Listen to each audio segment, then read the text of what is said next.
Modernism was a clear cut in the history of literature. We find a lot of differences with traditional novels. For example, we have no external omniscient narrator, but we have more of a psychological analysis on the characters. Events are not described in logical or chronological order, but we are in immediate contact with the character's mind, so we jump from one thought to another. The fact that there is no external narrator means that there are no absolute truths, and this relates to the fact that Western culture in the 20th century was fragmented. Eliot will say that it is considered a heap of broken images, and this represents the world that has been destroyed by war and life was paralyzed. We have the eclipse of God, of sense, of absolute values and truths, because people like Einstein, Freud and Darwin undermined things that we thought were certain. Another element of modernism is that the narrative method is replaced by the mythical method, which is a term coined by Eliot in a review of Ulysses, which is a work from James Joyce. So let's start by him. James Joyce was born in Dublin, and he really loved Dublin and his nation, but he thought that Irish people were passive against British invaders. He will talk about this sentiment in almost every work that he did. For example, Dubliners is a collection of 15 short stories about people living in Dublin from every social and economical class. They all have in common the fact that they were oppressed in a way or another, and they have to escape this state of paralysis.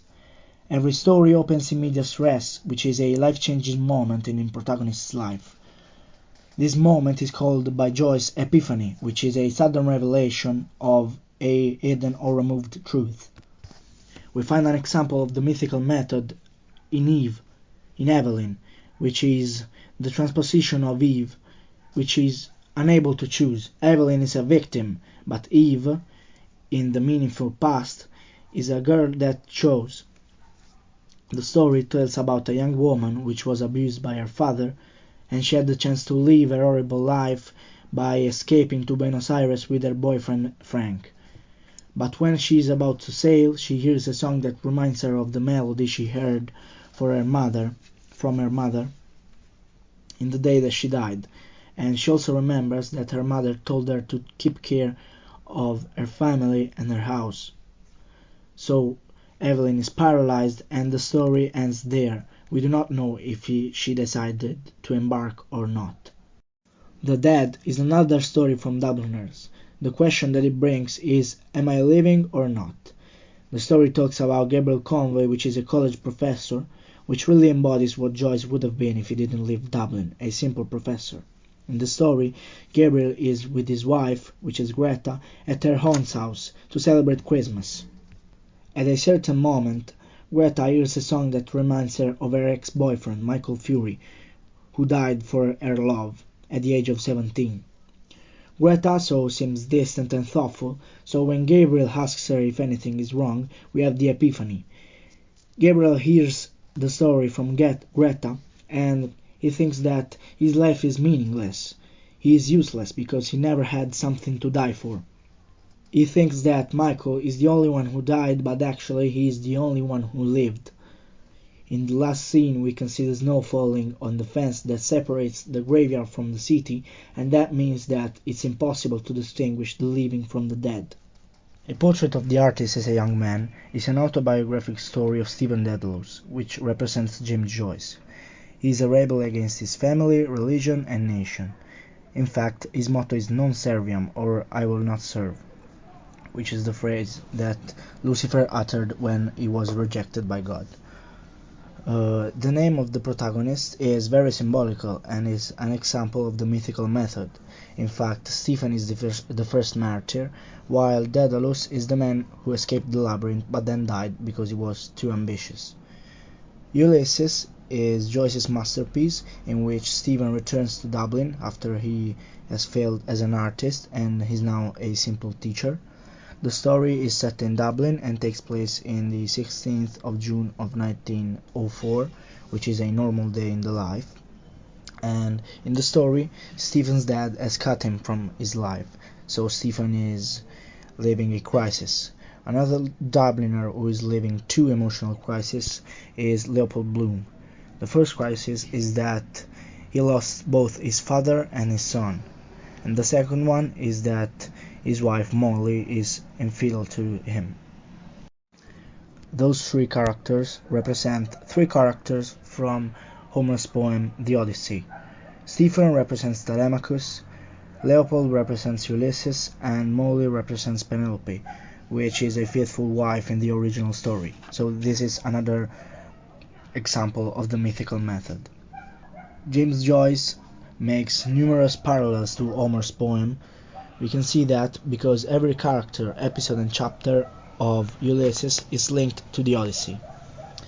Joyce says that it is the only way of giving shape and meaning to the panorama of futility which is the modern history. Another technique that Joyce uses in his works is the stream of consciousness. It consists of images, ideas and symbols that flow freely in the character's mind. So the writer writes them directly onto the paper without any translation or decodification. It is in first person. We have sudden shifts from thought to thought, and as we previously said, there is no cohesion or intervention from the narrator. This was the way of the writers to represent the modern world through their works. So they used both the stream of consciousness and the mythical method. This last one was a term coined by T.S. Eliot in a review to the Ulysses. Eliot had a very particular technique while writing, as he made heavy use of quotations.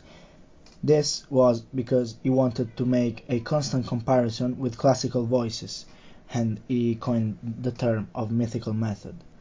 He also used something called the objective relative, which is a set of objects, images, and references that evoke a particular emotion. He also said that the role of the artist is not to present, but to represent, and not to say, but to show.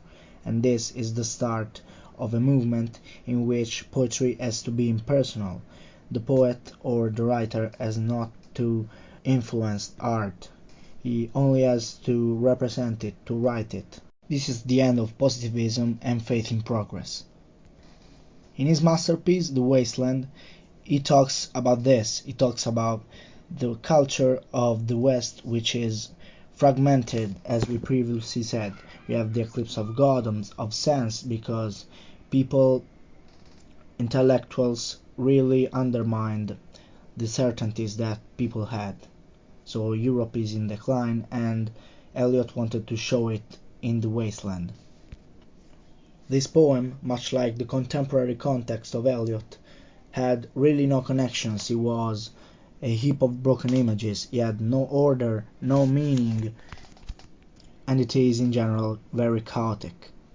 There was another poet that made use of classical voices, but he wanted to translate it rather than quote it. We are talking about Ezra Pound, which we can consider the father of modernism.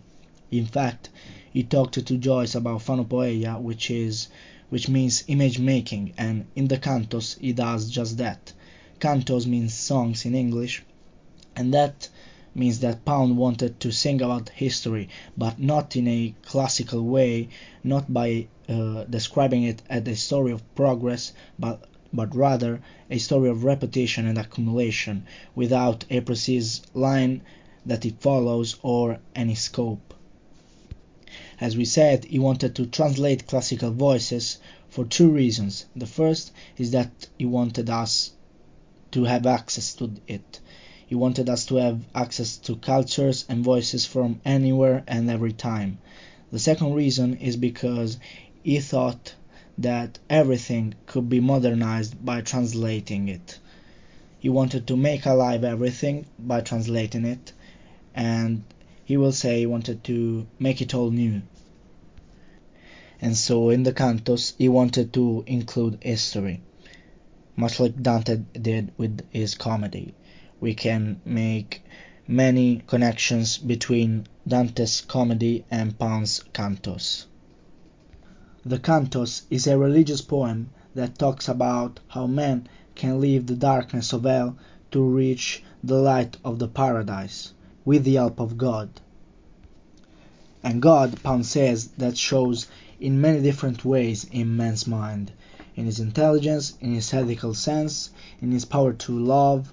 He will say amo ergo sum, as a reference to Cartesio maybe, through his perception of beauty, to his sense of mystery, his power to be a maker, and his aspiration to create a paradise on earth. And I want to remark this last point because Pound, in the last lines of the cantos, say that he wanted to make a world with leading figures, a group of people that could help him to create the paradise on earth. And his last line is to be man, not destroyer. This signs the central conflict between men and destroyers, which really is the conflict in many other epic poems, which is the struggle between the forces of good and evil. But Pound didn't just talk about religion.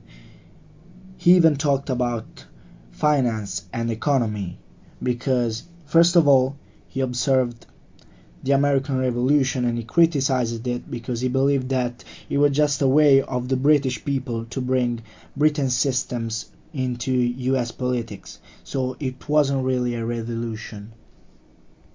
He heavily criticized even capitalism, which is at the base of the American economy, and so he found a good economic method in fascism. He even made broadcasts to support Mussolini, and because of this, he will be arrested at the end of World War II for treason by the US Army. He will then found out to be insane and he will be hospitalized, but while he was in prison, he wrote the Peasant Cantos, which was later rewarded with a really prestigious prize, and this caused a lot of controversies as he was a declared anti-Semite. In With Usura, which we could say is his economical work, he said that usury is the cancer of the world, and he talked about the evolution of the economy in society, because he said that first of all we had the barter society, and in a barter society goods are measured on how much work it was put into that certain good. So exchanges were, we could say, were fair. But in capitalism, money absorbs the power and the value, and this leads to commodity fetishism, will say Marx. It absorbs value because work and products really depend on money. Before capitalism, he will say that the process of the economy was commodity to money to commodity. Now, with capitalism, the process is inverted, and Hegel and Marx will call this process heterogenesis of ends. The process will become money, commodity, money. So the scope is not the commodity but the money. Usury, at the end, is the act of loaning money just to get more money. So the process becomes money to more money. This is what Pound really hates, as he says that this is the cancer of the world. He says that Jews were guilty for this, and maybe this is the cause for his anti-Semitism. After the Second World War that we just talked about, the situation in Europe and in all the world was worse than before, because faith in humanity was shattered, and this because everyone saw what fascists and Nazis were capable to, and this means that man could be truly evil, could be really a destroyer, as Pound said. We could say that after Hegel tried to rationalize everything, we find ourselves in an opposed situation in which everything feels absurd. And if we go to the theater, we find just that. Now plays are meaningless and useless because nothing happens in them, but that hides a secret message that means that the world has to change because the world has become absurd. We have become slaves to this absurd world and we have to change that.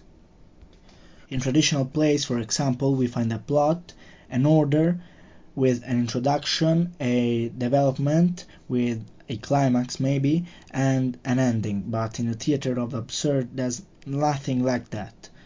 We can make another analogy, and we could say that while Aristotle said that going to the theater is a way of suppressing our negative emotions, Nietzsche will say that it is the opposite, and we have to go to the theater to make those emotions bigger, grow bigger and stronger. We could say that Beckett is the most famous playwright of this period, and he wrote a true masterpiece, which is Waiting for Godot. And I think that the most important element of this play is that Didi and Gogo really have no backstory. We do not know them, if they have a job, who they are. They could be us, really. And in this way, I think that Beckett wants to criticize modern society, as we really feel like Didi and Gogo. Because in the plot, Didi and Gogo eternally wait for someone that they do not know personally. They do not know if he will really come anytime soon, if he will really come in general, but they are just waiting. They are talking about things that make no sense, and they cannot make decisions. They are so useless that they cannot go. They cannot decide to go. In fact, in a part of the play, Didi says, "Shall we go?" and Gogo answers, "Yes, let's go," but they do not really move. They cannot even attempt suicide. They are incapable of this. And I think that it is because there is a bigger force stopping them, which in this case is Godot, because they have to wait for Godot, which I think could be translated to God, but there are many interpretations about this. At the end of each of the two acts, a young man comes to them and says that Mr. Godot is coming tomorrow, and that makes all their effort useless.